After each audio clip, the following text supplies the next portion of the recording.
TGIF, it's Friday, February 28th, 2020, and you're watching the Daily Mix TV. Hi, my name is Sean Patrick Hillman. The U.S. has identified its first case of coronavirus that doesn't have any known ties to a quarantined or affected area. Officials are now monitoring the possibility of, quote, community spread. That's where the virus is transferred among people not connected to an existing outbreak. So you've got a lot of folks who are comparing coronavirus to flu and trying to softball it a little bit. Folks, here's the reality. Yes, the flu does kill roughly 70,000 people per annum. However, when you look at the mortality rate, the amount of people who die in the coronavirus compared to the flu, the percentages are actually much higher in coronavirus than they are in the flu. Yes, there are many more people who get the flu, and it's horrible, and it can be deadly unless you take care of it, unless you get medical care. The issue at hand with coronavirus is, first of all, the vaccine that they've tested has really bad side effects that can actually kill you more than the virus can. That's one. Two, there are other vaccines being worked on right now, and they seem to have been able to contain some of the outbreak. But there is a lot of misinformation on the internet right now, and it's creating a lot of fighting on Facebook, on Twitter. I mean, everywhere you look, there's fighting happening over this virus. At the end of the day, please just remain vigilant, guys. You know, wash your hands with hot water and soap. Don't take the lazy way out and try and use hand sanitizer. It has not been proven to work. Some people are claiming it does. I saw a presser earlier today with a director from the World Health Organization who did say, if you're going to use, hand sanitizer, make sure it's got 60% alcohol by volume or higher.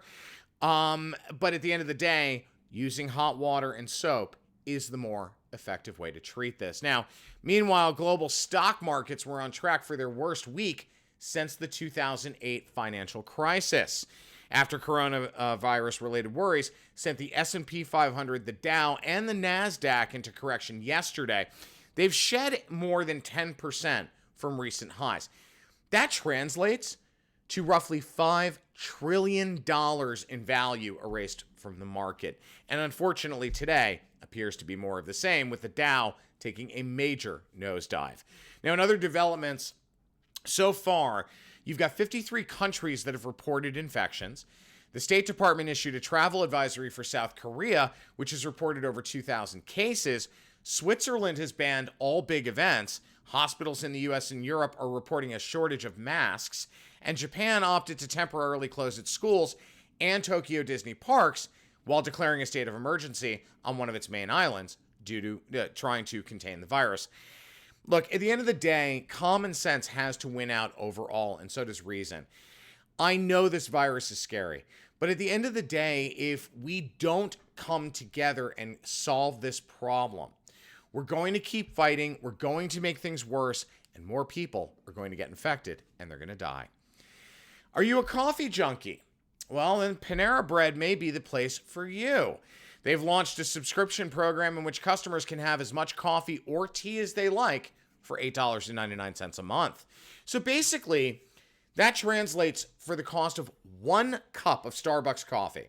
You can have unlimited coffee that probably tastes a whole lot better. It's a smart push by Panera, given that, and we've talked about this a lot on the Daily Mix TV, loyalty programs are an easy way of driving in consumers and changing their habits. So let me give you a different example. Burger King recently launched a similar program for $5 a month. Now, bear in mind, McDonald's, when it comes to fast food, is the big dog. They are the granddaddy of all fast food breakfast because they've been doing it for so long. So Burger King's $5 per month program was designed to try and take a bite out of McDonald's. Whether that's worked or not, I don't know yet. I will look into it. But when you look at the market overall, you walk into a Starbucks, or as I like to call it, Starfucks, you're paying almost $8 for a cup of coffee. I mean, venti, iced, whatever the hell you want to call it. When you go to Dunkin' Donuts, it's about $4.20 comparable, okay? When I go to McDonald's, that same cup of coffee is about $3.50. So steadily going down in pricing based on volume. When you look at Panera, you're paying $9 a month. So that in that entire month, you can drink as much coffee as you would like. It is a very, very smart move for them. The move also creates loyalty towards a brand. Subscribing customers' monthly visits went up from 4 to 10 in test markets, according to a report from Panera Bread. So it is true that loyalty programs and subscriptions like this drive up traffic. So checking your facts before releasing a marketing program is essential. This is why I can't even believe this has happened. I'm shaking my head right now at a brand I'm actually fond of, Milani Cosmetics. These guys announced a collaboration with Salt and Pepper as a way to push the return of looks from, now I hope you're ready for this, the 90s.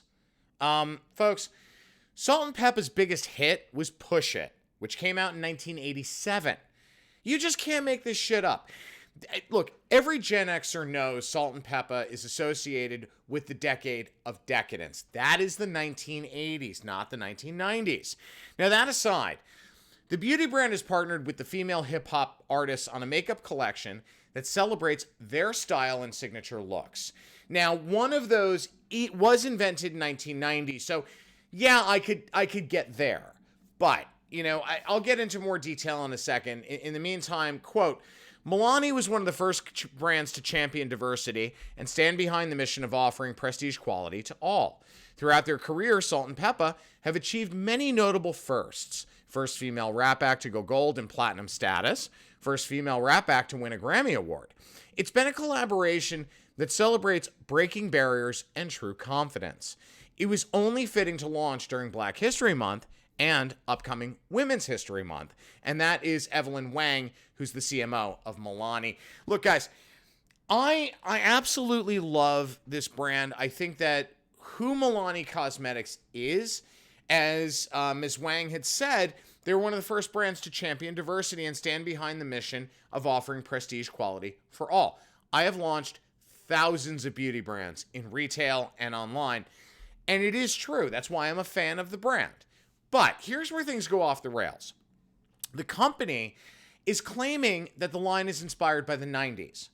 It's a collection featuring CD-shaped eye and face palettes, as well as matte lipsticks and lip liner, which also features bold graphics of the artists wearing their 8-ball jackets, according to the company. All right, guys, CDs were invented in the 1980s, not the 1990s.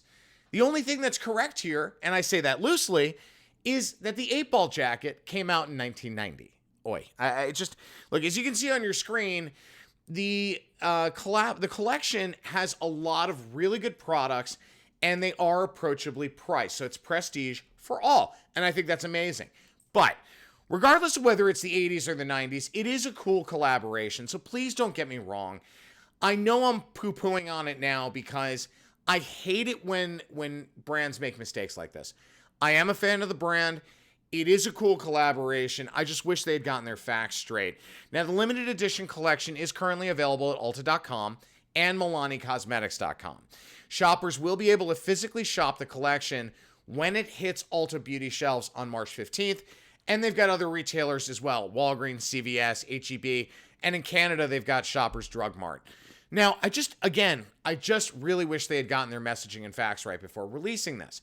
I'm excited to see what the results are, and I can't wait to go into store and actually see the products for myself. But again, it's just, I just really wish they had double checked this stuff and maybe gotten some Gen Xers on a panel or something and said, what do you think?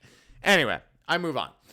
Bed Bath & Beyond, I don't know any other store other than Target where you go in to buy one thing and you walk out with, 10 bags filled with product, $300, $400 later. They're actually, Bed Bath & Beyond is set to cut 500 jobs in a bid to save $85 million per annum. Here's the problem I have with this. Folks, time and time and time again, you cannot cut your way to prosperity. It doesn't work. The old adage, you need to spend money to make money, is still very true. Every time I hear about layoffs, it's usually on the heels or just before the announcement of store closings. Now, Bed Bath & Beyond, as we know, did announce that they're closing stores. They announced a $1 billion spending plan and the sale of its online personalized gift company. But remember, this is a retailer whose shares have dropped 35% in a year. Now, the company appointed former Target executive Mark Tritton to take over as CEO in October as it seeks to overhaul its business in the face of growing competition. I love this. This is such a company buzzline from online retailers and discounters. Guys, evolve. Stop citing online retailers as the point of your problems. They're not. You're the problem. Almost every traditional brick and mortar retailer blames Amazon or online competition and discounters for their woes today. Here's a thought for you. Go do your homework. Go talk to consumers, find out what they want to drive them in stores. I have yet to see one extensive study on retail as to what consumers really want to see in store.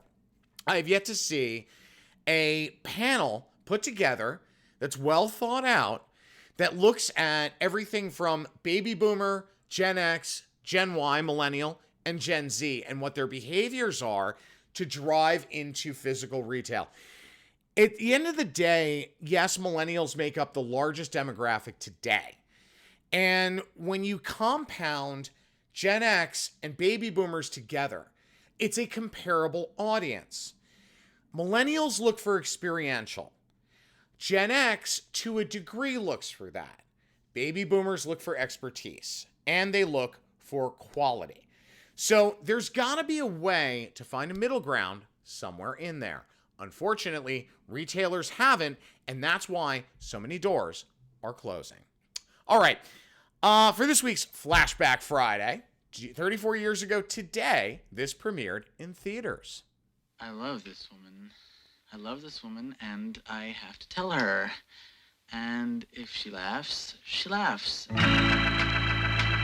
It makes it easier to bear. Feel any better if I asked you to the prom? His name's Blaine. He's so beautiful. Blaine? Oh, that's a major appliance. That's not a name. You won't regret it, no. Some girls, they don't forget it. Does he have strong lips? Strong lips.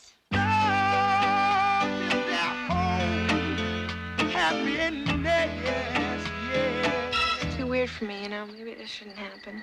You know, maybe it doesn't happen all the time, but doesn't mean it isn't right?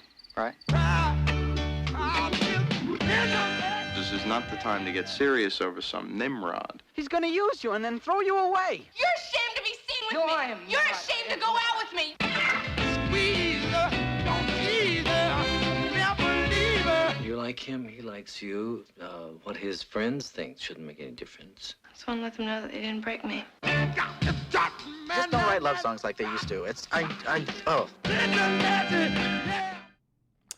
That's right, the Brat Pack classic Pretty in Pink starring Molly Ringwald, Andrew McCarthy, John Cryer, and James Spader premiered on February 28th, 1986. Such a great flick, so many great memories watching this movie. It's interesting to note, though, the original ending had Cryer's character, Ducky, taking Andy's heart. However, when director John Hughes, God rest his soul, showed the film to test audiences, they wanted Andy to end up with McCarthy's Blaine character. Now, the following year, as an answer, John Hughes actually shot Some Kind of Wonderful with a similar storyline, and he asked Molly Ringwald to star in it. She declined, and he ended their professional relationship immediately, never working with her again. All right, folks, I'm out of time. I hope you have a great weekend. My name is Sean Patrick Hillman. I'm the editor-in-chief of the Daily Mix TV. If you guys have any questions, comments, or story ideas, please email thedailymixtv@gmail.com. Have a great weekend, folks. We'll see you on Monday.